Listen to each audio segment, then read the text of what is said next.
Hello viewers, welcome to my study channel Study with Master Notes.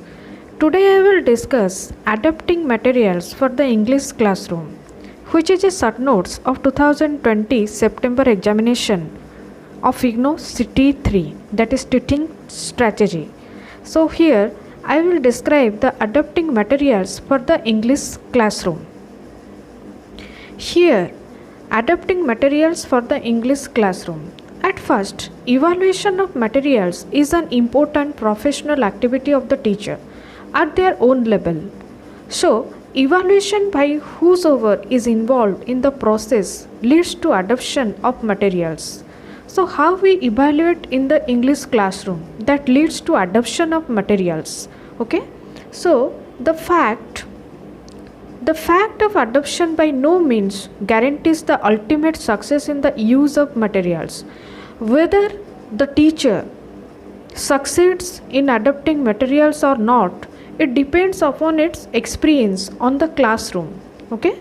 So here I will describe all the points, details.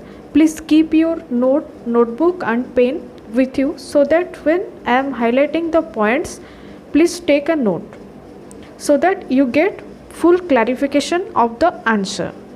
Please like, share and subscribe this channel to keep motivating me and further upcoming videos. Adoption thus is a process depend upon and subsequent to the process of adoption. It involves consideration of possible changes that have to be made in the materials so that they can be worked with in a balanced way according to the objectives of a specific teaching situation. So what are the specific teaching situation? Whether it is a language teaching section inside the classroom, we have to mention some different types of grammars, different types of sentences, different types of clauses, so that we need to acquire some materials, that is adoption of materials. Then come to the important point. The changes can be effected in terms of deleting or adding portions, that is modifying, simplifying or reordering parts so that the materials can match up to the needs, expectations and proficiency of learners. So here the important part is the changes can be effected in terms of deleting or adding portions. How we delete and add some main points in the materials, that's the main thing in the adoption of materials, by modifying, simplifying and reordering. Okay, so here by modifying, simplifying and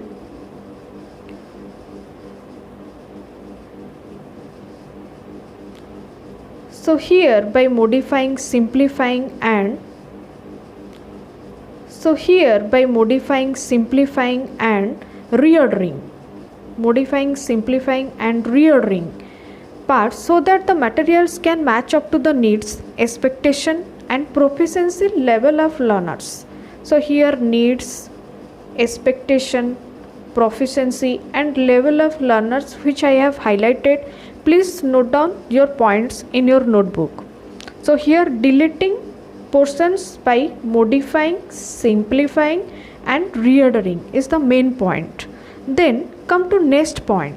It is an integral part of an experienced teacher's everyday's professional practice. So here it is an integral part of an experienced teacher's everyday professional practice. In day-to-day practice inside the classroom, we have to practice these things of adoption of materials that according to student need, expectation and proficiency level of learner. Then come to reasons for adopting.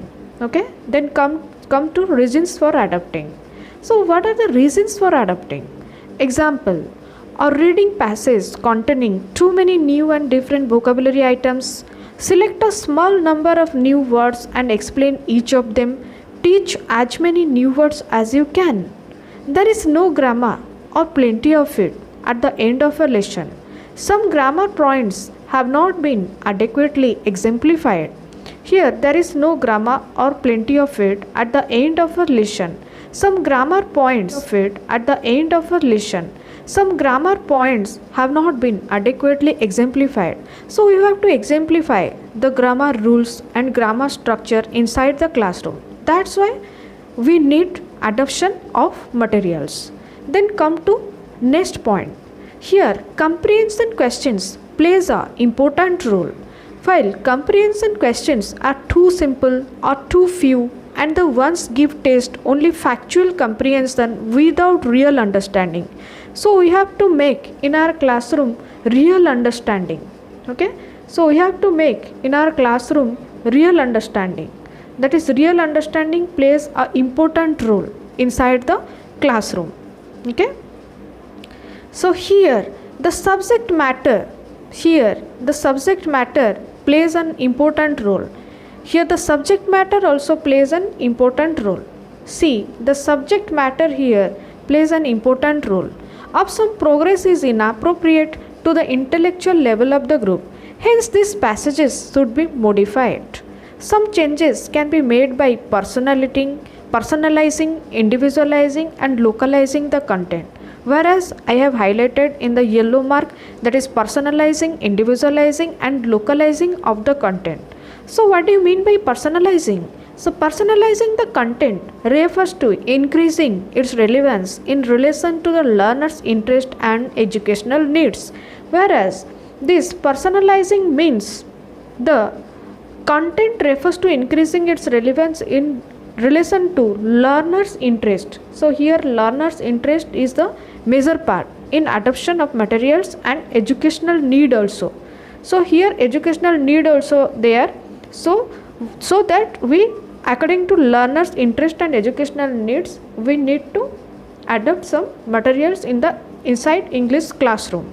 Then come to individualizing. What is individualizing? Individualizing the content refers to bringing it in line with learner's style of learning, both individually and collectively.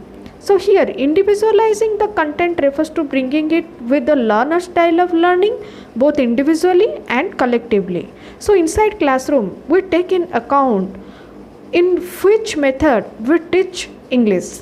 That means individually we have to elaborate some detailed themes inside the classroom to the learners, and collectively or group works we have to provide inside the learners. So that means individualizing the content. So we need to individualize the content into part and describe all the things inside the classroom and collaborate all the things inside the classroom. Means summarizing the content at the last of the theme discussion. Then come to localizing. So what do you mean by localizing?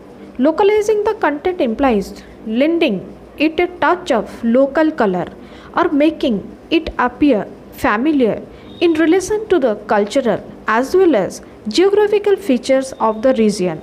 So here cultural and geographical region makes a huge difference. Cultural and geographical features means localizing. So different learners come from different background. What are their cultural background? What are their socio-economical background? What are their fooding habits? What are their festivals? These are also very important to discuss inside the classroom, particularly in the English teaching classroom. So we need to emphasize that points also in localization. Okay. Then come to, besides this, other techniques can be used to one at a time or in combination with one another depending upon the changes required. These are as follows. So how to adapt materials according to needs of the learners and learners' interest inside the classroom? These are some methods. So first method is adding. Adding implies supplies some more exercises for better exemplification. Here adding implies supplies some more exercises for better exemplification. It is also possible to expand the content by adding qualitatively different portions.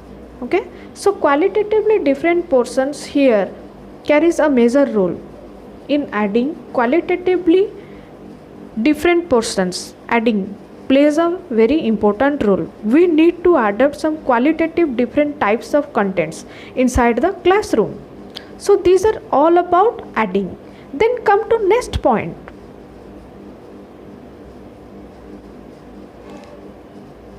After adding, these are some main points, that is reordering.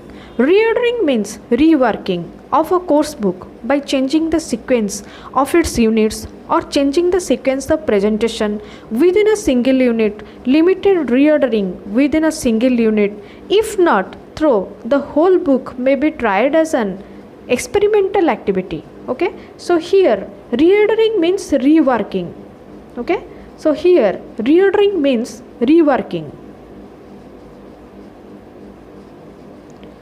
So here reordering means reworking the points, reworking of a course material or points. Here reworking I am highlighting. So reworking of a course material book by changing the sequence of its units or changing the sequence of presentation within a single unit. Limited reordering within a single unit, if not through the whole book, may be tried as an experimental activity. So here we need to experiment some more things, asking more questions or extrapolating more questions inside the English teaching classroom, so that learner can take interest and they get some trigger of the theme discussed in the classroom. That means reordering or reworking of a course book by changing the sequence of its units. So we need to rework the course material inside the classroom within a single unit presentation, whereas the multiple unit presentation we need to rework of a course book. Then adapting materials through adding, deleting or simplifying is of great practical value because it makes the content more relevant to the learners. Okay, so here editing, deleting and simplifying is of great practical value. So these things, adding, deleting and simplifying simply makes is of great potential value because it makes the content more relevant to the learner's evaluation and adoption of materials and are supportive of each other. Means adaptation supports evaluation.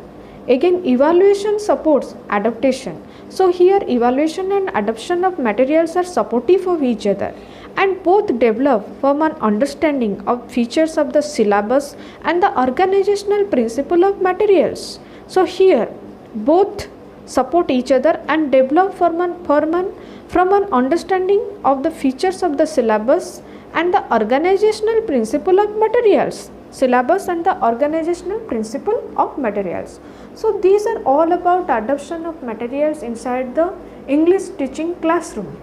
So viewers, please like, share and subscribe this channel, which I have discussed the questions answer of adoption of materials inside the English teaching classroom. In my upcoming videos, I solve all the questions and give all your solutions to my video channel. Okay, thank you viewers.